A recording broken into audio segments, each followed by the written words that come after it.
Donc moi, ce qui m'a captivé dans ce parcours avec la promo Upgrade, c'est de voir les projets se dessiner, qu'ils en aient eu conscience ou pas. On a une fois parlé du hérisson, je pense en after work, mais de voir se dessiner une plus grande préoccupation de cette jointure entre les trois cercles. Parce qu'on a vu des gens passionnés en décembre dernier, on a vu des gens passionnés. On a vu des gens qui étaient super calés dans leur domaine, en se disant, punaise, lui, il doit pouvoir faire ce truc-là comme personne.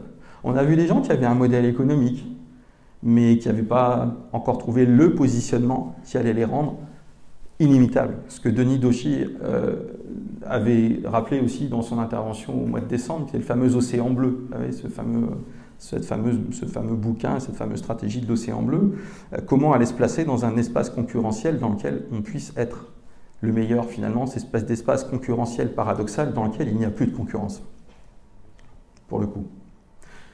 Donc moi, ce que j'ai trouvé captivant, c'est de voir nos entrepreneurs arriver en ordre quelquefois très dispersé sur ces trois cercles, la plupart du temps avec la case passion, cochée, clairement.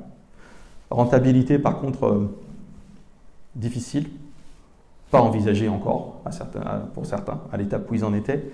Et puis le côté inégalable, pas encore très clair pour eux. Comment je vais faire pour ne pas être la énième solution dans le paysage, mais pour être la solution qui me rende plus proche du hérisson finalement, et être capable de l'exécuter encore et toujours. Donc j'ai trouvé ça vraiment fabuleux, de pouvoir vivre ça avec eux, et les voir se construire au fur et à mesure du truc.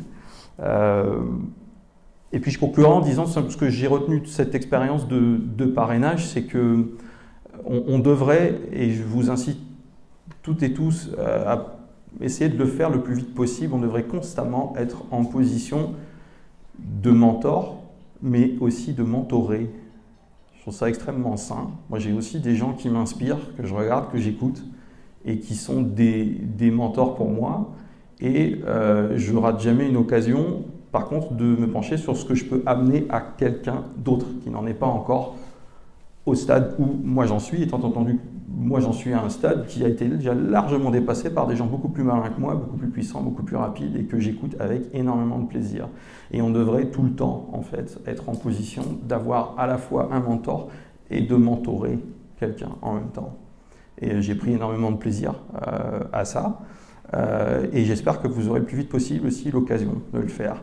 Et petit appel du coup, voilà, quel que soit le niveau d'entrepreneuriat où vous en êtes, que vous ayez 5 salariés, que vous en ayez 2000 ou plus, ne ratez jamais une occasion d'être utile à quelqu'un autour de l'entrepreneuriat et de partager des choses. Ça peut se faire en déjeunant avec des gens, ça peut se faire par le fameux réseau, ça peut se faire en allant parler d'entrepreneuriat dans des lycées, dans des facs. Il y a énormément de jeunes gens qui ont envie de faire un tas de choses. Il y a des tas de gens en reconversion qui ont envie de faire un tas de choses. On croise des gens absolument passionnants.